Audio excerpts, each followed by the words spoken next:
We are live. We are doing it live. This is an emergency live for an emergency on news that broke several hours ago, but it's taken us a little while to get the stone cold biggest experts we could all together. And obviously, we are very much doing this live because we got Cliff Schecter of Blue Ant Media, who's out for a walk, but we were able to wrangle him together.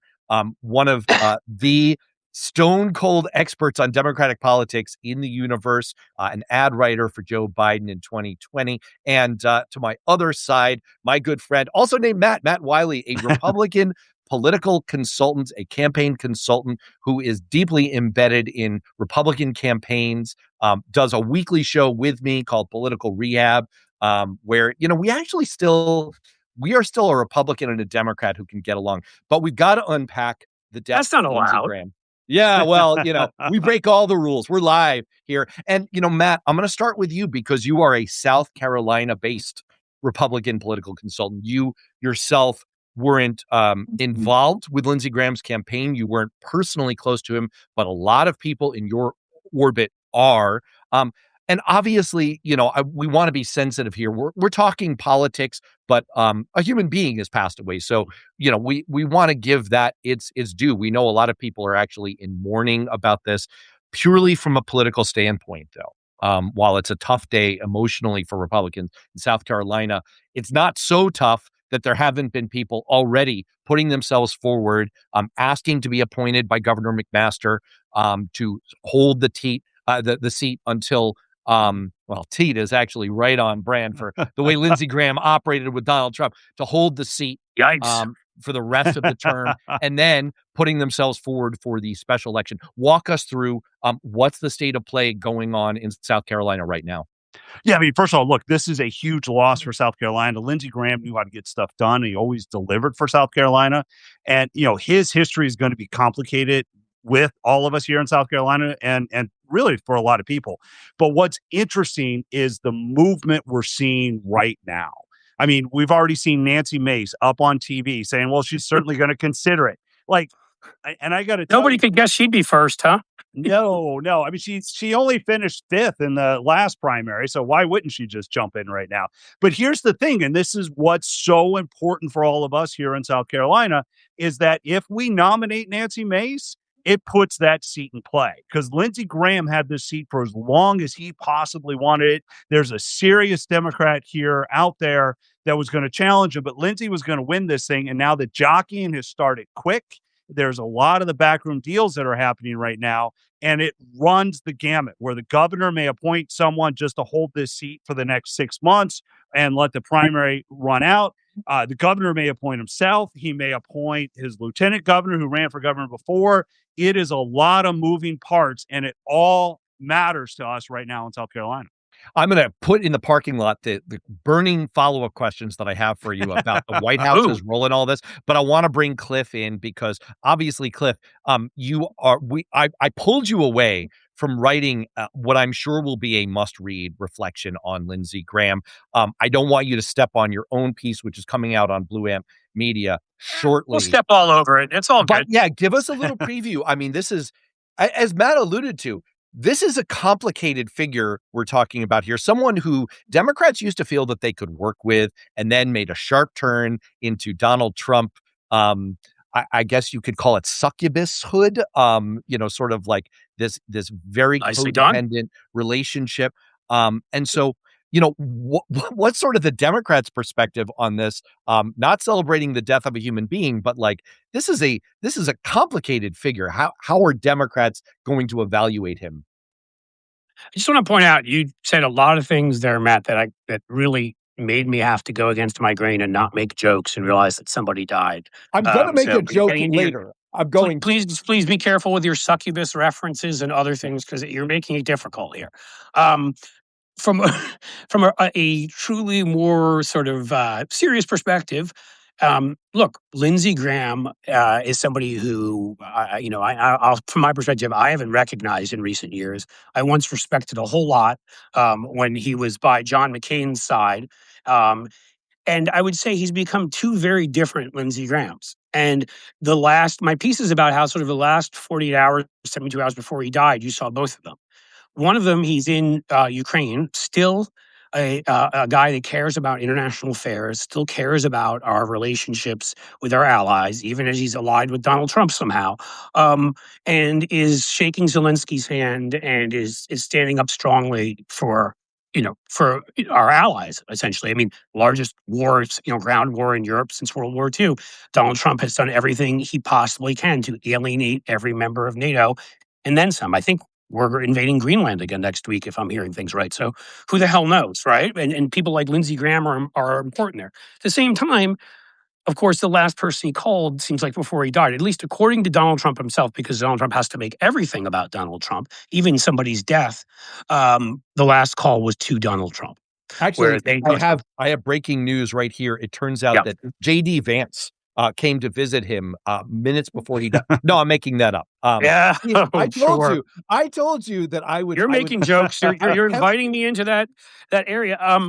So the truth of the matter is that even while I, as somebody who's a Democrat, very much, and I'm sorry, everybody, I'm walking a little bit. Hope the sun isn't sort of messing things up or whatever, but I guess it is live. It's crazy. We're doing it live. So basically, he is somebody who, Democrats, at least on some of these kinds of issues, could rely on. A friend of mine who's a Democrat, longtime Democratic consultant, Julie Roginski, had a great piece about how he'd helped with some of the Me Too legislation and what happened after Fox News. He was somebody who, like McConnell, another sort of guy that is someone I am not fond of and will not say very nice things about eventually. Oh, we might be losing Cliff a little bit there. Yeah.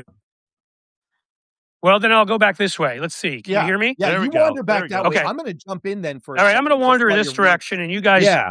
While you're reacquiring signal, I'm just going to very much co-sign what you were just saying, which is that the internal view of Senate Democrats was, here's someone we can work with behind the scenes. And it's someone who did hold a lot of respect from colleagues, and you could work with them. I mean, that's the thing, is that what you used to see when I was a congressional staffer is behind the scenes, Republicans and Democrats would often recognize, look, this is what you need to do for your home district, for your home state politics.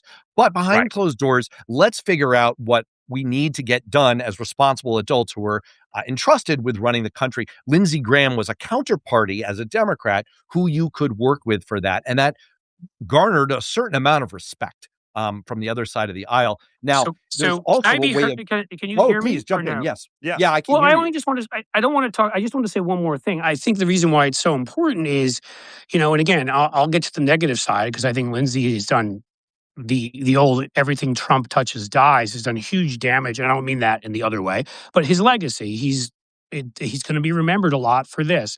But it's important in that Romney, Sass, those kinds of folks have left in recent years and aren't there. The ones you could rely on who were the adults and understood that politics was, and governing were actually two separate things.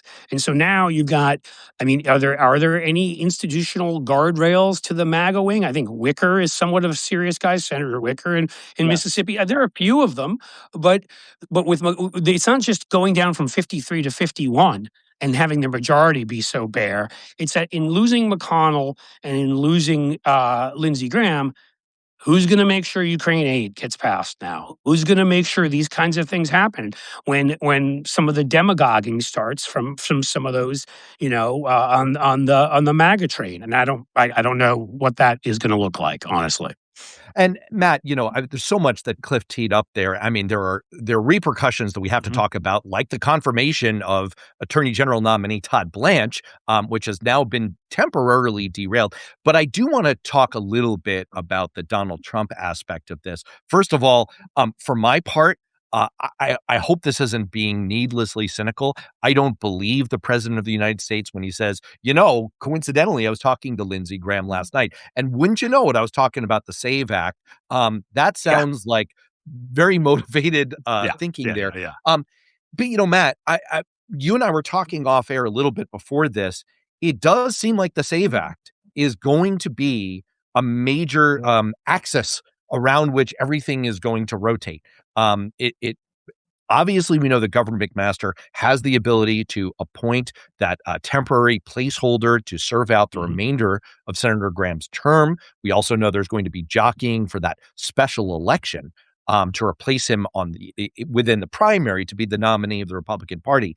It seems like the White House is going to be, forget putting a thumb on the scale, putting the entire ballroom on the scale here for whoever it is. They had better be a vote for the Save America Act. Am I reading that wrong? Without question, it's still true. But from the Senate math, it really doesn't change anything. Lindsey Graham was already voting for that. So, but I think 100%, whoever comes in, that's why you're not going to see a Nikki Haley. It's why you're not going to see some of those others that are out there that are rumored. It will be someone who will do Trump's bidding as a senator, 100% along the way. And the Save Act, though, it's not just that vote. It's going to be a rallying cry. I'm already seeing it in Republican circles. I'm already seeing Republicans push that we should do this for Lindsey. And so I think you're going to see a renewed momentum on it. I still don't think it makes its way through in its current form. So they're going to have to seriously change it around. But you will see that renewed momentum on it. And it does it. And whoever, it's going to be like the old Scott Brown election, right? The vote to do it. That's what they're going to talk about. It won't show up as much in the race in November, but it will be whoever McMaster appoints. But I also expect it's going to be it is going to be a placeholder appointment for now. It's going to be to finish up the term because right now it is a mess in the Senate and Republicans can't get anything done. And it's a real problem. So if I understand correctly, your read on it is Governor McMaster will look for a caretaker to appoint rather than trying to give a leg up to someone in the primary, the special election to replace him on the ballot. You're looking caretaker rather than here's who we're putting forward. I think it's more likely caretaker. I'm hearing everything from Lindsey's chief of staff to just a lot of different names that are out there that will go in and do the job and finish out the term. I don't think it's going to give someone to give a leg up because South Carolina has a tendency to reject those kind of things. I do think there'll be some jockeying behind the scenes on what is likely to be a Republican primary right around August 11th, in which case we're going to pick our nominee and we're going to figure out who that is. And that's going to be the interesting dynamic that's going to happen because South Carolina looks at this very, very differently than we may look at it nationally, because we saw that in the governor's race. We saw even Trump's thumb on the scale in the governor's race did not get his first choice. And so it's going to be interesting to see how it delivers in the long term. So I think it's caretaker 100% behind Trump with everything that needs to happen between now and November. And it's not going to be someone who's going to run for that election. It's kind of what I'm hearing right now. All right. So, Cliff, I'm going to open up a pretty painful chapter. You were highly engaged in 2020. You were writing ads for Joe Biden. And at the same time, in that election, my old friend from Capitol Hill, who later became the DNC chairman, Jamie Harrison, was on the ballot. He was who we put up against Lindsey Graham. And we spent more than $100 million on Jamie. Some of it was mine. Not a lot of it, but some of it. That was very nice of you to help him out. Well, look, I mean, he did a fundraiser with Mark Hamill. How was I going to say no to that? He's come on your show since. So, I mean, you guys obviously became buds. That's good. Yeah, no, I mean, he and I went on a congressional delegation to China together. Anyway, I have a lot of great stories about Jamie. Jamie's a great guy. I know he took a lot of flack when he was DNC chair. I get it from our own side, but he's an awesome guy, extraordinarily smart, someone who I thought was really, really savvy, really politically cagey when we worked together on the Hill, and we came up short. So, I mean, from what you're picking up, are Democrats bullish at all on the political opportunity to actually make a play in South Carolina? Or is this like, no, this is a trap. This is Admiral Akbar time. I don't think we're going full Admiral Akbar. But I think, look, I'd semi-bullish if that's a thing, half a bull. I mean, the polling. Look, and I was again, make a joke about that being a bum steer, but that's I could have picked which half of the bull, but I chose not to say it, and I didn't get into what the bull let out of it. Okay, yeah. So the thing here is that you had a 3-point race, at least according to one poll. Now, look, it's in South Carolina. Matt will know South Carolina better than I will, but I would say I maybe am looking at a different race right now. I'm sitting here in Ohio, which is not quite as lean Republican as South Carolina. But Sherrod Brown right now, I know from inside polls all around and other polls, is doing really well and is well ahead. This is the worst, I would say right now, maybe 1974 when I was 2 years old, you could compare this to, but this is pretty much the worst electoral atmosphere for Republicans in maybe any party I've seen during my lifetime. So when that happens, weird stuff happens if you have particularly good candidates. Dr. Annie Andrews seems like a very good candidate. I can't claim that I know more about her. I think likely she would have made that race very interesting, but it would have been too much to overcome because if Lindsey was at 48, undecideds in a Republican state would tend to break that way. She'd have to be up, Annie Andrews would have to be up higher. But without an incumbent, now you're looking at something where it's an open seat. And I think that becomes more interesting. So I would think Democrats certainly are going to make a try there, particularly with a very good candidate. And we also have to see what happens in Kentucky. Is it very hard for Democrats to win in Kentucky? Absolutely. Did Andy Beshear do it convincingly twice? Now, that was first state office, not federal office, but yet he didn't just win by a point or two. He won by 5, 6, however many points. And Kentucky has got to be a good solid 8 points more Republican than South Carolina. We have to see what happens there because they're doing, I'm sorry if this is disrespectful, but I'm just going to say it. They're doing a weekend at Bernie's right now with Mitch McConnell. And, they're trying to pretend I can't wait. I wait breathlessly for Scott Jennings' next 20-minute conversation where McConnell and he discuss like everything from the King and I to, various macroeconomic theory. But come on. I didn't know Scott Jennings. Was he like a ventriloquist and he's like, oh, yes, I'm talking to you. Anyway, okay. Now exactly. He should have had a hand puppet. That would have helped. Don't feel bad, by the way. So Matt and I do this show, Political Rehab, every week, and we made the same joke, Yes, we did. Mitch's joke. So Matt, I'm terrible though, so I just want to make sure where I fit into this crowd because, as you know, I'll go for gallows humor. I can't help it. But I'll just finish the point and not make the jokes, which is I do think right now they're playing this game may hurt Republicans in Kentucky. It may hurt them nationally. We'll have to see. I'm in Cincinnati. I'm just north of Kentucky. I get a lot of their news from across the bridge. Like even our what's his face, and now his name's not coming to me because I'm old. Who got Trump knocked out in the primary here? Come on, help me, Congressman. Stood up to Trump on everything. Fought with Trump on everything. Massey. Thank you, Thomas Massey. Okay. He's been making noises about running. That could really complicate things for Trump and for that wing of the party. So I don't know. I don't know if we know exactly what's going to happen, but like, there's a lot of defending Republicans have to do right now. Yeah. And the last thing I'll say is I think it even got worse this week. Let's just say, and if you get mad at me, I'll just have to live with it. This was a bad week for anybody for the name Graham, because if you look up in the area of Maine, you'll see that now Susan Collins in a race. I think she would have actually won, even though she was the most unpopular senator in this country, because the other guy's a rapist and a scumbag, and thank God is getting out of the race at this point. But if they get somebody reasonable in there, Susan Collins' secret in Maine has always been, and I worked in that state too and lived there for a bit, has been winning with a huge suburban female vote. Women who are Democrats, independents, they're angry at her now. They're looking at Brett Kavanaugh, they're looking at Donald Trump, and they're not going to be there for her if the right candidate runs against her. So that complicates things too, because when you get back to the SAVE Act, Collins is locked, in a lockbox. Sorry, I had to say that. That's for you older folks out there. But she can't just, she can't just go and do and vote for things because it's going to make Trump happy with her. And so that makes the math more complicated for Republicans too. All right, I want to. Oh, go ahead. Go ahead. I was going to pick up just on that. As it relates to South Carolina, this can be a race for Democrats, but only if Republicans nominate someone like Nancy Mace. Like if Nancy Mace gets nominated, if she picks up the Republican nomination, this is a race you guys are going to want to spend a lot of money. So as a Republican conservative in this state, like when I look at this, it's we have to do the right thing and we can win. Because you do have a strong candidate. She was not going to beat Lindsey Graham. I know the polling was close, but it's still South Carolina. It's still Lindsey I agree Graham with you. I think as long as you want.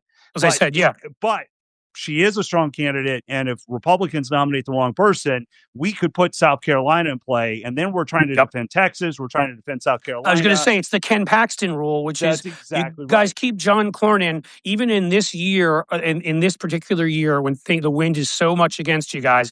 We fall for it again, and we try to win and spend a lot of money and probably don't win. Ken Paxton has changed that calculation, so I agree with you 100%. Nancy Mace, if you guys can avoid her, you'll be in pretty good shape, probably. She's my congresswoman. I've been trying to avoid her for a while, and it just doesn't work. So just duck around the corner when you see her. Maybe.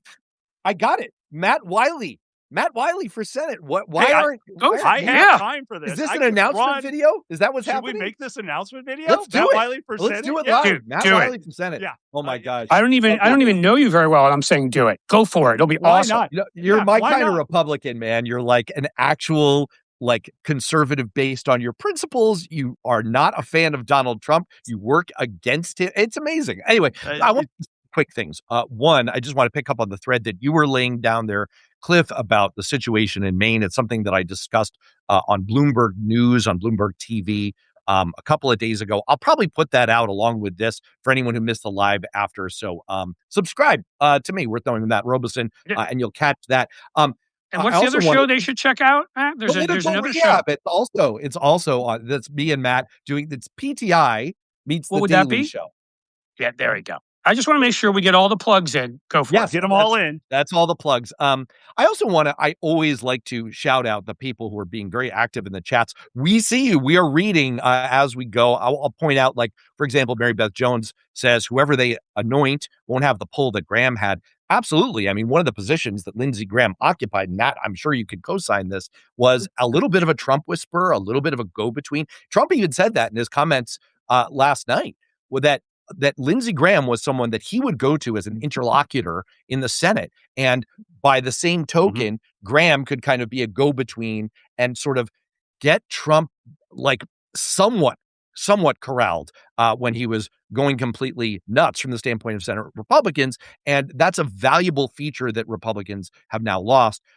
Lots of other great comments coming in here in the chat. And I'll try and hit them. But I do want Jason likes my sunglasses, so I appreciate it, because I want to know if they were too big or not. You never know. You go out for a walk and suddenly you're talking about a new senator, and I'm glad that the sunglasses look okay during all of this. Thank you, Jason. You look amazing. I do want to pick up a little bit on something that we do on Political Rehab. Every week, I do this thing on Substack called Midterm Headquarters, where I basically read all of the information out there so you don't have to, and I try to condense it all into one status check on where we are in the fight for the midterms.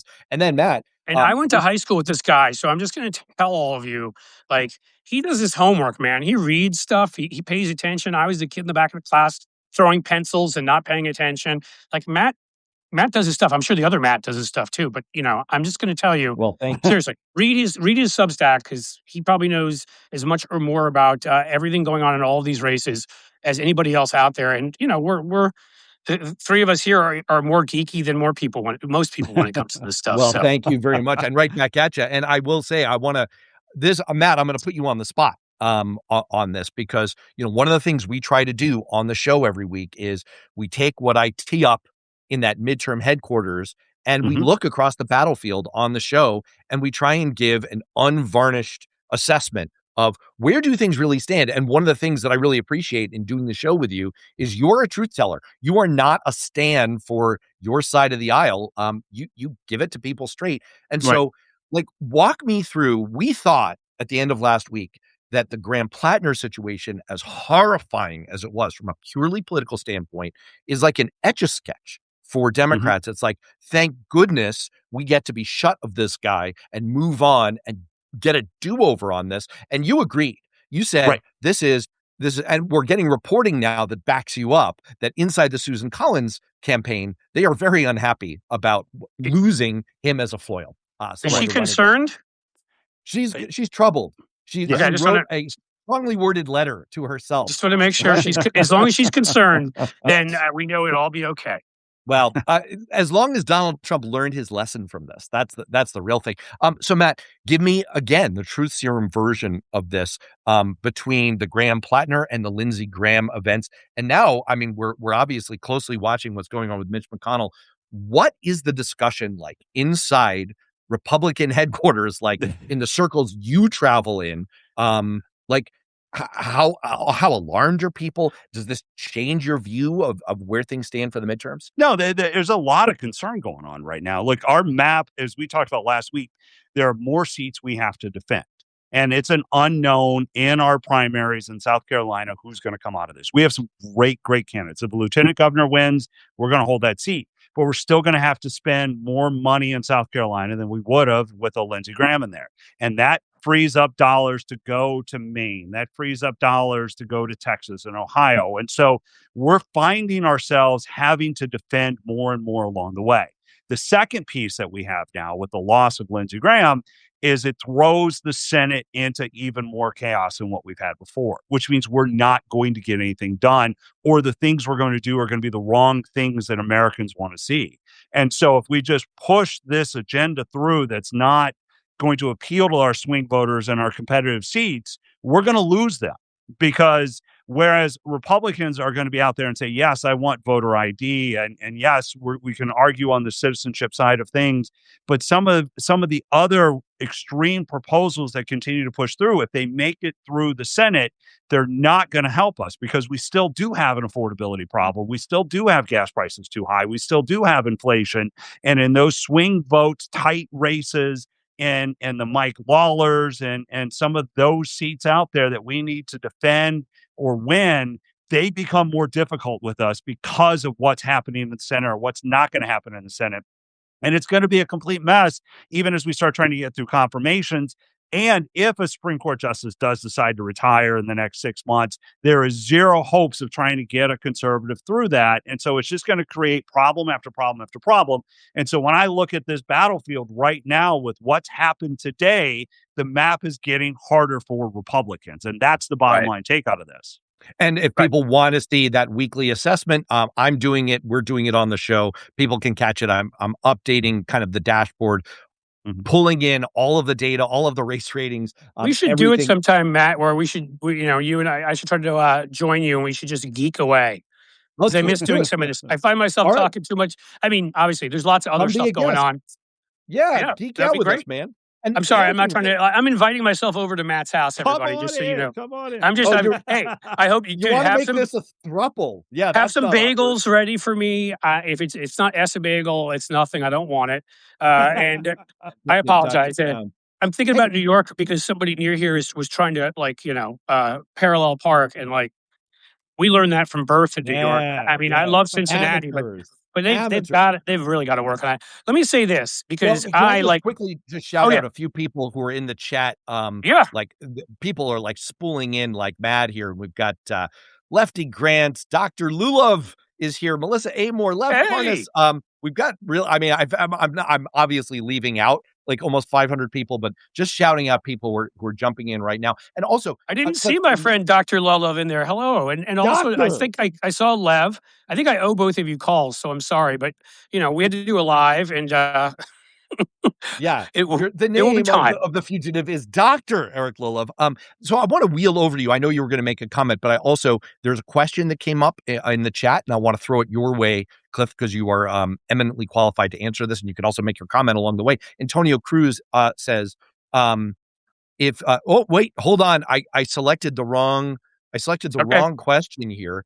One question here is if Trump pulls a Lindsey, will JD be more or less adept at stealing the midterms? Not sure. That wasn't the one. That wasn't the one I wanted to ask. Damn it. Oh, here we go. The earlier one from Antonio was, how can Dems take advantage of Moscow Mitch's unadmitted death? I mean, I'm going to broaden Antonio's question slightly here, which is I just asked Matt, what's the truth serum version of how Republicans are feeling? The question for you, Cliff, is you are our messaging expert. You literally did this in 2020 for Joe Biden. What should Democrats be thinking from a messaging standpoint right now with these shocking events that keep on spooling over the last few days. Mitch McConnell, Lindsey Graham, Graham Platner. What's the messaging angle for Democrats out of all this? I'm walking because hilariously it's starting to rain now when it was just sunny. I mean, guys, doing lives outside in this condition, I'm gonna be like in somebody's store window. Hi.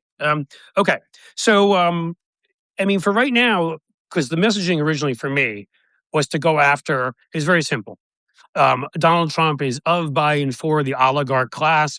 I mean, the dude puts gold up in his fucking Oval Office.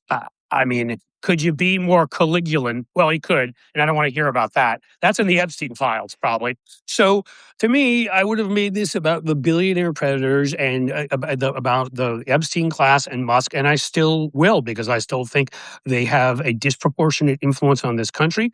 Justice Brandeis once said we can have great disparities in wealth, or we can have democracy. We can't have both. If I were Democrats, the economic populism needs to be hugely important part of this message. But I think what fits into that also is, again, when you're talking about Musk and you're talking about the money he spent for Trump and everything else, and how he's turned Twitter essentially into a megaphone, it's the malfeasance side of it. It's the side of it, which is, that in the same way that Mitch McConnell is being hidden right now, and we don't know where the hell he is. Like, it's like, where's Waldo? Because if we find out by August 3rd, guess what? Andy Bashir gets to have a special election. And then everything can go crazy in a low turnout election, and they could be in trouble in Kentucky. So they're trying to hide him. So he's on the general election ballot.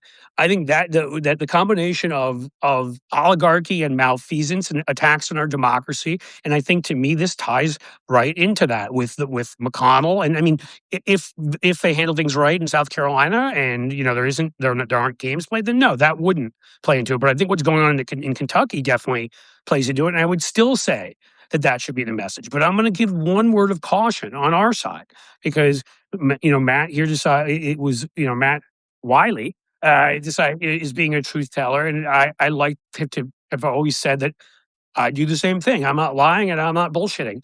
We still have a primary coming up in Michigan, and if we nominate, as we should, Stevens, who is somebody who has won statewide before, somebody who has not lied and said they were a doctor, which is an ethical breach of huge proportions, El Sayed has done, who has not said, like Donald Trump, I won't release my taxes. Oh, they're very complicated. Gee, where have I heard that before? Oh, you'll get them eventually in a week. I mean, right now, he is doing everything, and we've looked at what that wing of the party has given us. I'm sorry, they're not all bad, and there are some who are DSA adjacent who are good folks. I think AOC has been terrific, although I'm not sure if she's enough to the left for them at this point. But when it comes to someone like, when I see people nominating someone like a Chevalier who's talked about pulling out of Ukraine and has talked about, said plenty of anti-Semitic things. I don't even need to get into that. And she attended a celebration party on October 8th. Yes, she celebrated on the day Brad Lander quit DSA was the day she celebrated the fact that Jews were burned alive and murdered and raped and live streamed. So yeah, I'm not saying El Sayed is as bad as her on that stuff. I haven't heard everything, but I have heard him say that Democrats only support Israel because of money. Gee, where does that come from? I've never heard that slur used before. So if he's the nominee, another unvetted tool of this Morris Katz, prick who keeps saddling us with these types of people from the fight. Whatever they are, they're a little firm of rich white boys, who have Toys R Us money and keep, hitting us and putting all these people that have all these skeletons in their closet. We could get another Graham Platner. I'm waiting. When somebody lies about being a physician, won't release their taxes, and has said the kinds of things he's said about various groups of people, he dismissed Stevens with an attack where he said she couldn't string two sentences together. Sounds a bit sexist to me. I think if he's our nominee, you guys have, the Republicans have an amazing chance of winning Michigan. Yep. So I'm going to hope that does not happen. And I'm going to hope that we do the smart thing. I was a McMorrow person myself. I thought she had the best lane of all on the left, as in anti-Schumer, wasn't going to support him for leadership, progressive, but not of this sort of unvetted DSA left. But now that we're down to these two choices, it seems hugely easy to me, with women being the base of our party, and worrying about vetting, that it should be her. So I thought that was an important note, because we could get ourselves into trouble here too. Yeah, and I'll just quickly point out that in this week's edition of Midterm HQ, one of the things that I noted is that the percentage odds of Democrats winning that Michigan Senate seat ultimately have crept up on prediction markets. Prediction markets, understood, all the caveats understood. They're probably awful. They're probably like a criminal enterprise, but they do give us some useful data inputs. The reason the odds have crept up is because it's become a two-person race between Al-Sayed and Stevens, and because in general, all things being equal, the more moderate Democrat in these kinds of swing districts, swing states, generally has a 1 to 2 point advantage in general elections over a more progressive candidate. This is not a value judgment about people who are progressives. This is just the audacity of math. This is what it is. And but it's also, I would say this too. Yeah, I care about winning too, and that's why I feel the same way. And I think I come from a place I could say is a swing state. Sherrod Brown is more populist, but what you'll notice is he stays on economic issues. He doesn't divide our coalition. He leads with economic. That's what I felt like Mallory McMorrow was. Okay, and I think now Stevens is the best chance. The difference is, and I try to separate this out. There's progressives, and then there's DSA, and they are not the same thing. And so if you are somebody who sticks to economic issues and sticks to constitutional issues and how Trump has worked as hard as to destroy ours, I think we're in great shape. If we were nominating people who want to spend the entire time litigating Israel, want to spend the entire, who are, let's say, have a anti-Semitic comment here, an anti-LGBTQ comment there, an black men are too attracted to white women is what Chevalier said. I mean, are you kidding me? Like, that's out of Birth of a Nation from 100 years ago. But we have her saying something that would have come from the right. And so if we get vetted candidates, people that have been elected before, people who've proven themselves, people that have shown that they are inclusive and they're economically populist, I have no doubt that we're going to take the Senate, and I think we could take it with some room to spare. If we don't do that, by the way, I think it's different. Well, that's one of the things I was pointing out on Bloomberg TV on Thursday, which is that there is a bevy of candidates who are progressive. I'm not against progressives, but there are a bevy of candidate options in Maine who could pick up where Graham Platner left off without all the horrifying baggage. They're fine from my standpoint. I'm a more moderate centrist Democrat, but that's absolutely fine. I do agree with you on the distinction, but let's stress test this proposition because we have a real live Republican campaign consultant sitting right here on the air with us. Yeah, and the differences between him and Mitch is we know he's okay. I'm sorry. Yeah, he's actually. You said real live. I had to make that joke. Go ahead. Maybe I'm doing it like a Scott Jennings here, and it's like, I'm Matt Wylie. I'm a Republican. So Matt, I offended you, Matt Wylie. I apologize. There. Yeah. I've said worse things to Matt on the air, but and vice versa. I don't know him as well as I know you, so I have to be a little more careful. All right, yeah. Diss me from now on.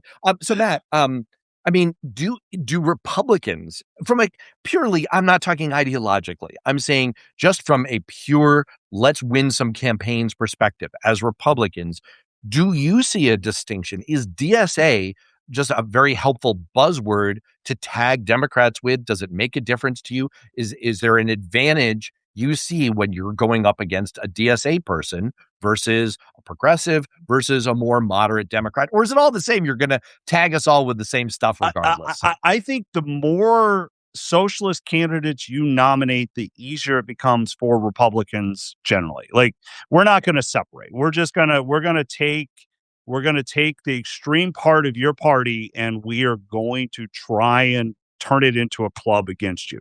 And we're just going to beat on it for as long as we possibly can. And the more extreme, and vice versa. It's just we have an easier target. That's how we do. Right. That's how we do. Exactly. And so, for our perspective is, and that's the civil war you're having in your party. We've had our civil wars for a long, long time. They're mixed results, and we know they're mixed results. But the more extreme you get, you take a look at the New York primaries where all the socialists won. They're going to win those seats, but they do help in some of the more competitive races that we have that we need to defend because we can just kind of point down and say, look, this is what they're going to do. Here's what they're aligned with. You thought AOC was bad. You thought Bernie Sanders was bad. Take a look at this. And it helps in some of those places, but the reality is, and I'm sad to say this to my Republican friends, is the fact that the economy still feels like it's in the toilet, the fact that inflation is still high, the fact that we are not addressing the bread and butter issues that win elections gives the opening for those socialists to win, and that attack to not work as well. And so we have to get our own house in order right now, too, because we can only win so many races by using that club as much as we can. It is not going to be a magic wand that's going to save us. And no amount of redistricting can change the fact that people are still struggling. And we hired Republicans to fix that job, and we failed miserably right now. Hey, I only was follow up to laughing both there of you. because me and Matt Wylie are doing, I think, both doing a very good job of playing devil's advocate, going after what could be our own weaknesses, which Yes. I respect. That that like that is what you need to the discussion you need to have. And I do want to say, Matt, I want to Robison. I want to let you ask your question, but I do want to say I have a unique perspective because I grew up in the middle of Manhattan and I live now in Cincinnati, Ohio, and I've seen and I've seen a Midwestern state. I've been here for 15 years, and I lived in New York and saw it there, so I saw somebody throw in there, well, DSA elected, Mamdani, and it's like, well, yeah, they did. That was New York City. I lived in that place. That was a very different place than I live here. I would, if you were here, I'd take you for a trip out to Warren County, 20 minutes from here, where my kid plays soccer, and you'd start seeing MAGA flags pop up, and then you'd have to ask yourself, well, do we want to be branded in that manner?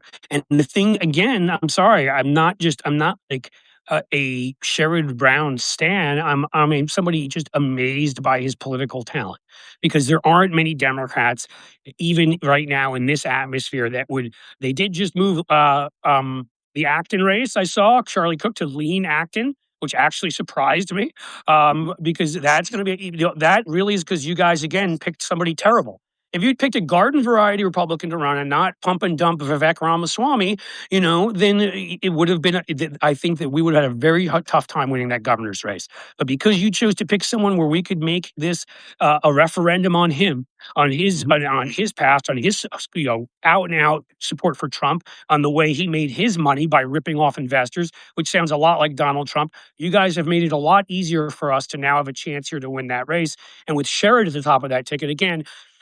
I haven't been everywhere. I haven't seen every candidate up close, but I can say, as somebody who worked in this game for a long time, I have rarely to ever seen somebody with the talent of Sherrod Brown. When I'll say quickly, I know stories people enjoy, so I'll just say quickly, when I first met him, now you're going back I don't know, 15, 17 years ago when I first moved here, we met Sherrod Brown at an event, that kind of thing. A week later, we get something in the mail. We brought my then, it's scary, he's in college now, but my then 1-year-old, 2-year-old, and Sherrod Brown, we get a letter a week later, not addressed to us, but addressed to him. And he opens up and says, dear, what, I don't go into my kids' names and stuff here, but dear, whatever, you have very smart parents. I really appreciate their turning out for me. They must be great people to have raised a kid like you. It was brilliant. He's so good at this retail politics and everything. And I'm now starting to see the Chevalier and the ads pop up here. Now, I think Sherrod is enough ahead and talented enough that he can withstand that, because you have to remember he outperformed Kamala Harris by 8 points. He only lost 3 points last time when she lost here by 11. That's how good he is. I think he's going to win this, and I think it's going to be a decent mid to high single digits margin, but it's going to make it tougher for him. And that's just being honest. They're going to use these ads from some of these folks in New York and the one in Boulder, Colorado, and whatever. And that's just me being honest. So people can hate me for it, love me for it, but that is the honest truth from somebody who's lived in both places and seen some of these politicians up front. Actually, the only exception I'll say to that is I was at a Democratic event. Sadly, he lost, but he outperformed the top of the ticket by like 12 or 13 points. John Tester is also one of the most incredible retail. I mean, goes up to you and shows you where he's missing 3 fingers and still held on to that meat combine because he said it does a good job. So he's damn, but you see very few people like that. I will now shut up. I've been talking. No. I want to do 2 quick things. One, I just want to shout out a few more people who have popped in. One of them is Steve Marchand, who is talk about like a stone cold expert. He is the guy. Look, I was a chief of staff for a member of Congress from New Hampshire who was a co-chairman of Barack Obama's campaign in 2008. Steve Marchand knows more about New Hampshire politics by a lot than I do. Okay, so he's in here, and Steve, if we can prevail on you to say anything in the chat that you want about what the situation on the ground is. There are some very hot races, including Chris Pappas trying to hold on to that critical New Hampshire Senate seat. I'd love to hear what's going on there. And Steve, also, if you're watching, there's 300,000 emails, and you will be greatly rewarded. I'm sorry, I had to do that from the right. Go ahead.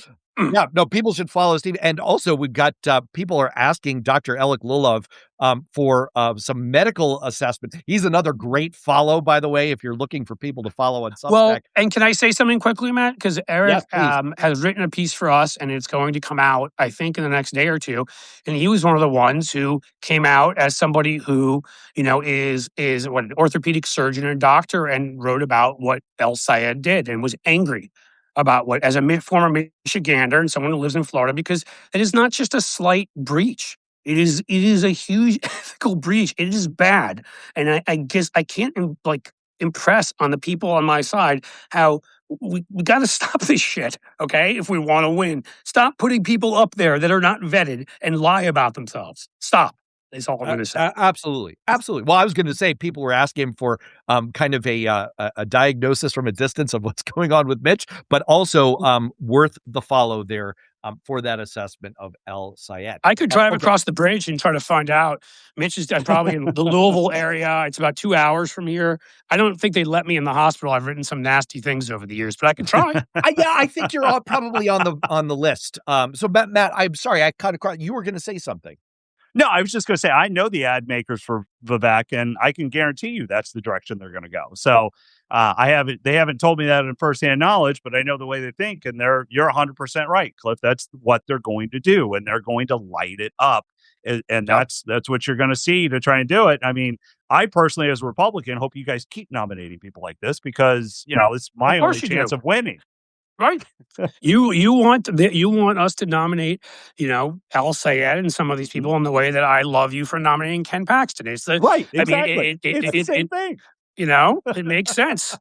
Well, I got to say, just as a programming note here, that we are coming to the top of the hour. And I promise both of you, let's do one of these micro lives. It's going to be 15 minutes. And then, it never is. I knew it wouldn't be because we're fucking nerds, man. We enjoy this stuff. Nerds. Like, we're not going to be able to get it. So it was inevitable. Can I say one more thing? Please do. Because I'm on a roll here, if this is okay, and I don't see where you'd be upset about it, Matt, Wylie, because what I'll be saying, which is, I saw somebody throw it into the chat, and I'm just going to respond like, oh, well vetted, like Swalwell, because he comes from our wing of the party. And sure, Eric Swalwell, there are folks like that who come from either the center left or that wing of the party. But I would ask you, if you want to look per capita, and you find me from that wing of the party, as opposed to sort of DSA Bernie, find me Tulsi Gabbard, find me John Fetterman, find me Platner, find me El Sayed, find me, what the hell's her, I was Chevalier, find me Valdez, find me, what's her name, Kiros, I don't even know what the hell her name is, who's saying that in a crowd that gets firebombed in Boulder, where the guy yells free Palestine and murders an 82-year-old woman, ends up saying, she's like, I don't know what was in his heart.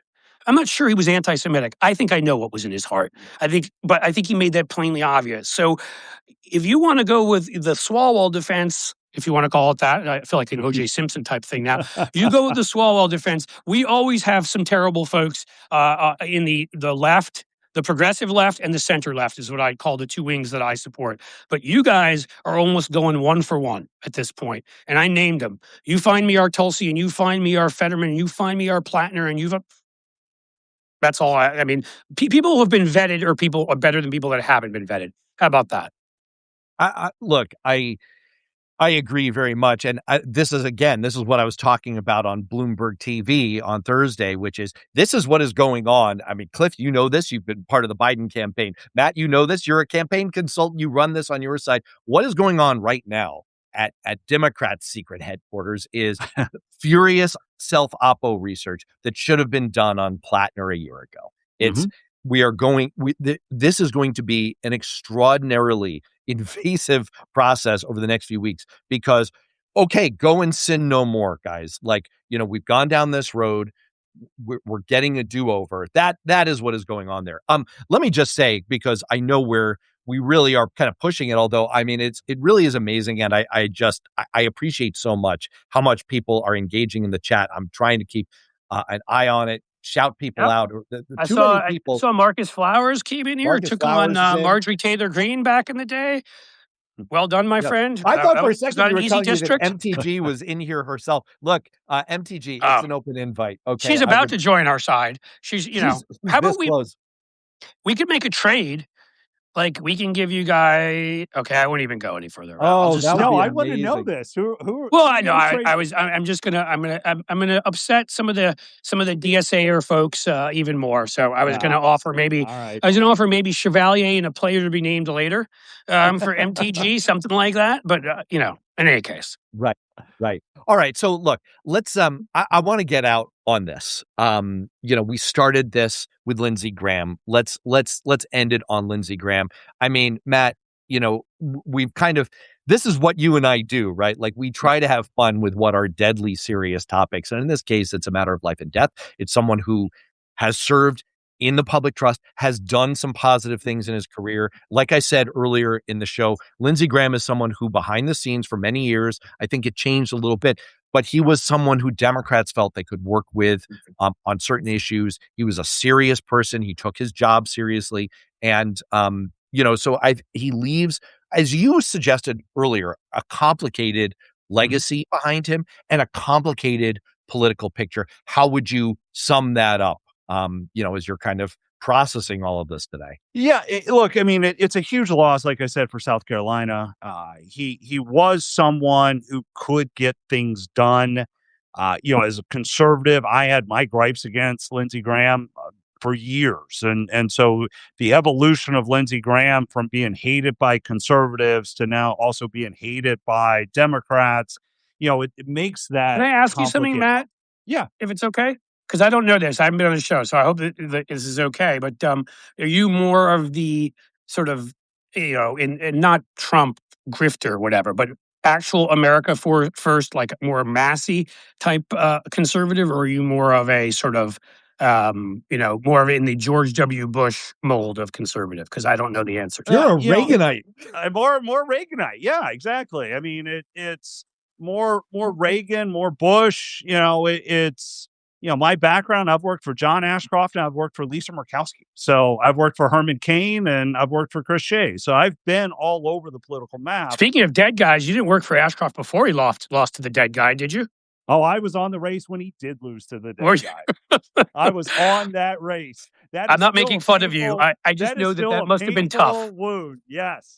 We were. This is one of the things that draws all of us together, right? Like, we're all professionals who have worked in politics, and we try to take one another seriously, and we treat each other as human beings, even though we come from an earlier vintage of this, where, like, when I was working on Capitol Hill, some of the best legislation that I wrote on behalf of my bosses, and I worked behind the scenes to get passed on behalf of my bosses, I did it with Republicans, people who I could work with. That's what I always respected. That's what I respect about working with you. Well, that's what democracy is supposed to be. Characters you find the stuff where you can work together, and it may be that it's one or two issues, and that's why I said to somebody before who thought I was being serious about Marjorie Taylor Greene. I think Lori in there that, I said, I'm kidding. It was a joke. I don't want her anywhere near my party. I still have my Jewish laser aimed at her. But if she would, but Marjorie Taylor Greene is a classic example. If she were still there and she were willing to work with me on the Epstein files bill, I'd work with her, because that's what you do to pass legislation. If she were willing to work with me on various other things, I would work with her. You don't have to like people. You don't even have to respect them, if I want to be honest with you, to work with them. You just need to know that you're there to serve democracy. And the whole point of democracy is none of us get 100% what we want. We've given into this agreement where we're for hopefully for stability and security and freedom that, which we've had a little bit less of lately, all of those. But the theory anyhow is that we're supposed to compromise, and the fact is it's because there's been less of that we do have less of that, because people have thought it's my way or the highway, and that's just not the way democracy works. If you like that, there's a lot of great countries out there that Saudi Arabia has that. They're awesome. You can go there and, You get to say exactly what you want, and then you get to purge everybody else, and you get what you want. But we're hopefully a democracy. It's to be determined, but we seem like we're still in that direction. Yeah, Wow, I and quieted everybody. I know, that's impressive. I was just gonna say, but I think that's what makes the Lindsey Graham so complicated as a history, because he could find ways to get things done, but he could also find Yes. ways to just piss off every single side along the way. And so, it's he's gonna be missed in South Carolina. Nobody's gonna carry that weight. And I think as we sort of start to close up the show, I think that's the thing to sort of think of. He is much more of an old school politician than what we see now. He is much more of someone who could find ways to work with other people, and he is someone who could find ways to piss off everybody on both sides. And right now, when we sort of have those defined sides, and we're losing less and less of the ability to be able to find ways to get things done, Lindsey Graham was a rare breed that we saw in the Senate right now. Cliff, I'll give you the last word, kind of on the same question. What kind of legacy politically and in terms of the Senate are we talking about here? I mean, I think it's, we'll have to see. Obviously, the winners write history. So I hope that isn't Trumpism. But, in the end, what we've got with Lindsey Graham, I mean, I view it as a tragedy. I mean, I view it because I look back at his days with McCain, and yeah, I disagreed with him on a whole hell of a lot. But, he, on a lot of things, I think of immigration reform, he was instrumental in helping push that. And I think we all, if that bill that had passed the Senate, if another damn Ohioan, John Boehner, had allowed that to come for a vote in the House, I think he got 67 votes or something in the Senate. There were a whole lot of Republicans. We would have had immigration reform years ago and would be in a different place right now. Lindsey Graham, for someone of my politics, I call myself somewhere, liberal. I'm center left, or I'm progressive. I'm somewhere in that space. He was somebody you could work with on a number of things in good faith back then. He retained a few of those qualities, but as I write in the piece I have coming out, and I guess I haven't plugged it the whole time, so I have to, blueamp.co. It's Blue Amp Media. It'll be coming out, probably an hour after this call. I have to go do a line edit, make sure I didn't say some dumb things.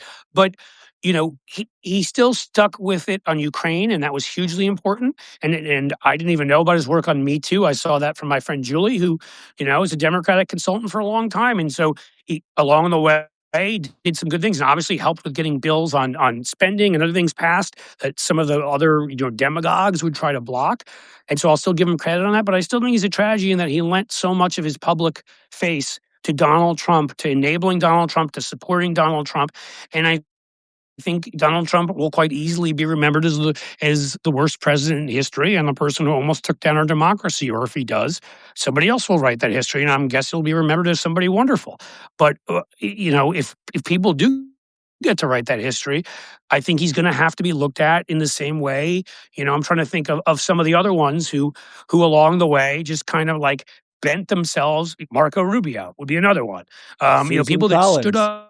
up to Trump initially for what was right, and then for power or for whatever reason, yes, Susan Collins, people that gave in, and they have that legacy to live with. They're gonna be written about that way, because I'm sorry, like, I could be objective about most things here, and I respect my friend, new friend Matt Wylie here, but there is nothing about Trumpism or Trump himself that is consistent with our history. Well, some worst parts of our history, but the Declaration of Independence, with the Constitution, with our better angels, with the country we wish to be and have always, hoped to be, whether more conservative or more liberal. He's cruel, he's small, he's petty, he's vindictive, and he's the most openly corrupt person I've ever seen in politics or out. And if you're going to be associated with that in history, and Lindsey Graham is going to be, your reputation is not going to be good. And that was his choice. He should have made a better one. I agree with everything you said. And I think that's actually a good note to kind of transition to a few closing thoughts. One of them is, I have so appreciated the kind of discourse that we've been able to have here. We are actually doing what we aspire to, right? We've got me, Cliff, Matt, and we're having, I think, an upbeat, I hope entertaining, I hope very engaging conversation about a serious topic. We're trying to have fun with it as much as you can when you're talking about the death of a person. And we're able to engage in politics in a way that I hope doesn't bum everybody out. And As that's much fun as you can have when somebody dies. That's exactly it. I'm going to put that on my business card. And so that's really what we're all about. I'm going to point out like that isn't just limited to us. It also extends to all the people who've been in the chat. I have a great comment here from Mimi W. Hunter Biden made a classy statement saying he prefers to remember Graham as he was in the old days. Exactly. That's the kind of class that I'm seeing in the chat here. And I really appreciate everyone who's been on. I'm trying to shout people out, at least the names of people I don't know.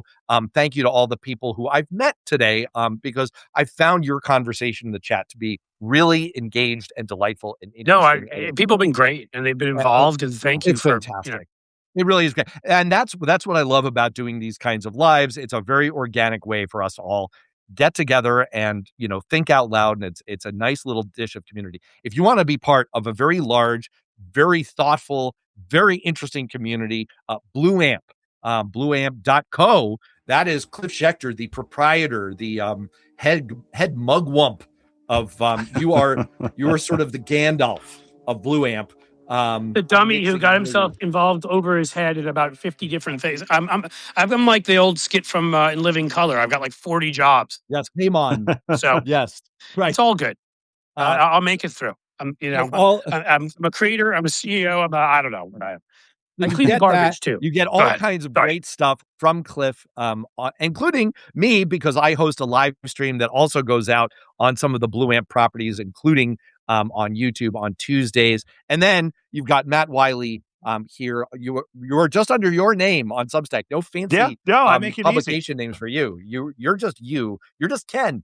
And we team up every week. I'm at Worth Knowing with Matt Robison. We team up every week. I do the Midterm HQ. I do that read and crunch all the data so you don't have to read 15 different sites. And we do our show together on Fridays, which live streams here. And we do this kind of thing. We try and do like a PTI style rundown of all the politics and we give it to you straight. And we have as good a time as people can have with serious topics. All right, Cliff, Matt, I want to thank you. I want to put a period on the end of this sentence. Thank you to everyone who's been in the chats, engaged, talking to us, sending us questions. Earth Girls Are Easy was a great movie. Thank you, Jason. I could not end this live stream on any better of a note. So thanks, gentlemen. Thanks to everyone in the chat. And I will see everyone soon. Bye.